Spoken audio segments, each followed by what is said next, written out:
MPPCS सामान्य अध्ययन PYQ and MCQ series Hindi lecture 13 पहला प्रश्न एक कैटलिन नोवाक किस देश की पहली महिला राष्ट्रपति बनी है? A. Austria B.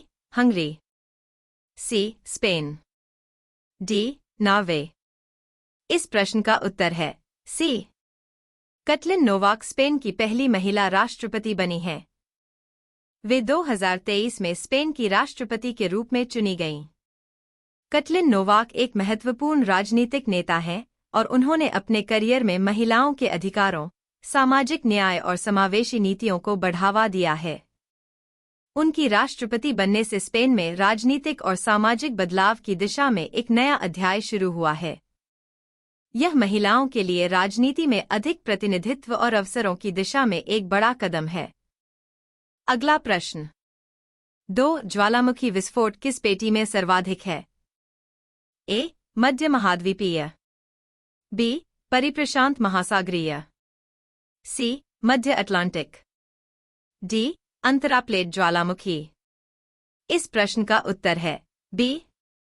परिप्रशांत महासागरीय पेटी रिंग ऑफ फायर में ज्वालामुखी विस्फोट सर्वाधिक होते हैं।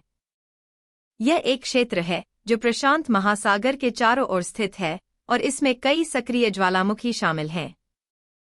यह क्षेत्र पृथ्वी की टेक्टोनिक प्लेटों की गतिविधियों से जुड़ा हुआ है, जहां प्लेटों के टकराने और खिसकने से ज्वालामुखी विस्फोट होते हैं। परिप्रशांत महासागरीय पेटी में जापान, इंडोनेशिया, फिलीपींस, चिली और अलास्का जैसे क्षेत्र शामिल हैं। अगला प्रश्न 3 संयुक्त राज्य अमेरिका में मार्कविट श्रेणी किस खनिज के लिए विख्यात है? A. Uranium B. तांबा C. जस्ता D. लौ अयस्क इस प्रश्न का उत्तर है D. मार्कविट श्रेणी संयुक्त राज्य अमेरिका में लौ अयस्क के लिए विख्यात है। यह क्षेत्र विशेष रूप से तांपा, मिशिगन और विस्कॉन्सिन में स्थित है, जहां लौ अयस्क की खदानें पाई जाती हैं। मार्कविट श्रेणी को लौ अयस्क की उच्च गुणवत्ता के लिए जाना जाता है, जो उद्योगों में उपयोग के लिए आवश्यक होता है। इस क्षेत्र ने अमेरिका की औद्योगिक विकास में महत्वपूर्ण भूमिका निभाई है और लौ अयस्क उत्पादन में प्रमुख योगदान दिया है। अगला प्रश्न 4 निम्नलिखित में से किस नहर ने राजस्थान के पश्चिमी जिलों की कृषि संबंधी गतिविधियों को रूपांतरित कर दिया है? A. कान्हर नहर B. रामगंगा नहर C. शारदा सहायक नहर D. इंदिरा गांधी नहर इस प्रश्न का उत्तर है D. इंदिरा गांधी नहर ने राजस्थान के पश्चिमी जिलों की कृषि संबंधी गतिविधियों को रूपांतरित कर दिया है। यह नहर राजस्थान के थार मरुस्थल क्षेत्र में जल आपूर्ति के लिए महत्वपूर्ण है और इसके निर्माण से इस क्षेत्र में कृषि के लिए जल उपलब्धता में वृद्धि हुई। इंदिरा गांधी नहर के माध्यम से सिंचाई के लिए जल आपूर्ति सुनिश्चित की जाती है, जिससे राजस्थान के शुष्क और अर्धशुष्क क्षेत्रों में कृषि उत्पादन में सुधार हुआ है। अगला प्रश्न 5 निम्नलिखित सघन जनसंख्या वाले क्षेत्रों में से कौन सा क्षेत्र कृषि पर प्रत्यक्ष रूप से निर्भर नहीं है?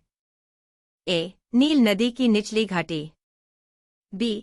चीन के पूर्वी मैदान C. जावा द्वीप D. उत्तर पूर्वी संयुक्त राज्य अमेरिका इस प्रश्न का उत्तर है D. उत्तर पूर्वी संयुक्त राज्य अमेरिका सघन जनसंख्या वाले क्षेत्रों में से है, लेकिन यह क्षेत्र कृषि पर प्रत्यक्ष रूप से निर्भर नहीं है। यह क्षेत्र मुख्य रूप से औद्योगिक और शहरी गतिविधियों के लिए प्रसिद्ध है। हालांकि यहाँ कुछ कृषि गतिविधियाँ होती हैं, लेकिन यह क्षेत्र कृषि के बजाय अन्य उद्योगों और सेवाओं में अधिक विकसित है, जैसे कि तकनीकी, वित्तीय और शहरी विकास। इसके विपरीत अन्य विकल्प जैसे नील नदी की घाटी और जावा द्वीप कृषि के लिए अधिक महत्वपूर्ण हैं। अगला प्रश्न 6 जनगणना वर्ष 2011 में भारत की कुल जनसंख्या 121 करोड़ में नगरीकरण का स्तर प्रतिशत क्या था? A. 33.15% B. 32.15% C. 30.15% D. 31.15%। इस प्रश्न का उत्तर है डी। जनगणना 2011 के अनुसार भारत की कुल जनसंख्या 121 करोड़ थी और नगरीकरण का स्तर 31.15% था। इसका मतलब है कि भारत की कुल जनसंख्या का लगभग 31.15% हिस्सा शहरी क्षेत्रों में निवास करता था। इस आंकड़े के आधार पर यह स्पष्ट होता है कि भारत में शहरीकरण की गति बढ़ी है, हालांकि ग्रामीण क्षेत्रों में अभी भी अधिकांश लोग निवास करते हैं। नगरीकरण की दर समय के साथ बढ़ रही है, जो आर्थिक और सामाजिक विकास को दर्शाता है। अगला प्रश्न। 7 रणजीत सिंह का संबंध किस मिसल से था? ए. अहलुवालिया, बी. डलेवालिया, सी. कन्हैया, डी. शुकरजकिया। इस प्रश्न का उत्तर है डी। रणजीत सिंह का संबंध शुकरजकिया मिसल से था। शुकरजकिया मिसल सिख साम्राज्य की एक प्रमुख मिसल थी और रणजीत सिंह ने इसी मिसल के तहत अपनी सैन्य शक्ति और नेतृत्व का अनुभव प्राप्त किया। रणजीत सिंह ने इस मिसल की सेना के साथ सिख साम्राज्य की नींव रखी और पंजाब क्षेत्र में ब्रिटिश साम्राज्य के खिलाफ एक मजबूत शक्ति के रूप में उभरे। बाद में उन्होंने पूरी सिख शक्ति का नेतृत्व किया और पंजाब का शासन स्थापित किया। अगला प्रश्न। 8 राष्ट्रीय अंतरिम सरकार में रियासतों का विभाग किसे दिया गया था? ए. वी.पी. मेनन, बी. सरदार वल्लभ भाई पटेल, सी. कृष्णा शाही, डी. सी. राजगोपालाचारी। इस प्रश्न का उत्तर है बी। सरदार वल्लभ भाई पटेल को राष्ट्रीय अंतरिम सरकार में रियासतों का विभाग सौंपा गया था। सरदार पटेल ने भारत की रियासतों का विलय भारतीय संघ में कराने में महत्वपूर्ण भूमिका निभाई। उन्होंने 562 रियासतों को भारत में मिलाकर एक अखंड राष्ट्र बनाने के लिए कड़ी मेहनत की और उनके प्रयासों से ही भारत एकता के सूत्र में बंधा। उन्हें लौह पुरुष कहा जाता है क्योंकि उन्होंने इस कठिन कार्य को बड़ी सफलता से अंजाम दिया।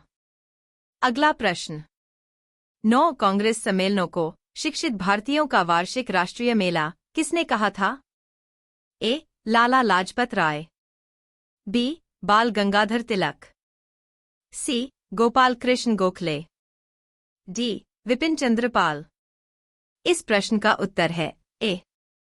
लाला लाजपत राय ने कांग्रेस सम्मेलनों को शिक्षित भारतीयों का वार्षिक राष्ट्रीय मेला कहा था। लाला लाजपत राय भारतीय स्वतंत्रता संग्राम के महान नेता थे और वे कांग्रेस पार्टी के सक्रिय सदस्य थे। उनका मानना था कि कांग्रेस के वार्षिक सम्मेलन देश के जागरूक और शिक्षित वर्ग को एकत्र करने का महत्वपूर्ण अवसर होते थे, जो भारतीय समाज और राजनीति में बदलाव लाने के लिए विचारों का आदान प्रदान करते थे। अगला प्रश्न। 10 महात्मा गांधी ने दांडी यात्रा किस आश्रम से प्रारंभ की थी? ए. साबरमती, बी. पवनार, सी. सेवाग्राम, डी. रामानंदिया। इस प्रश्न का उत्तर है ए। महात्मा गांधी ने दांडी यात्रा साबरमती आश्रम से 12 मार्च 1930 को प्रारंभ की थी। यह यात्रा गांधी जी द्वारा अंग्रेजी नमक कानून के विरोध में की गई थी। गांधी जी और उनके अनुयायियों ने साबरमती आश्रम से दांडी तक पैदल यात्रा की, जहां उन्होंने समुद्र तट पर जाकर नमक बनाने की प्रक्रिया प्रारंभ की। इस आंदोलन ने ब्रिटिश साम्राज्य के खिलाफ भारत में असहमति और विरोध का एक बड़ा आंदोलन खड़ा किया और स्वतंत्रता संग्राम में मील का पत्थर साबित हुआ।